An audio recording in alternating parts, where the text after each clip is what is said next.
ginateke historia aurrean bagina.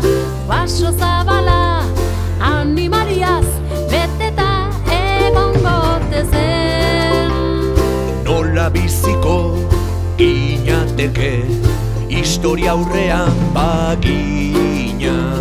Animaliak ta gizakiak mendian elkarrekin bizitzen. Bisonte, mastodonte, alaita kontent.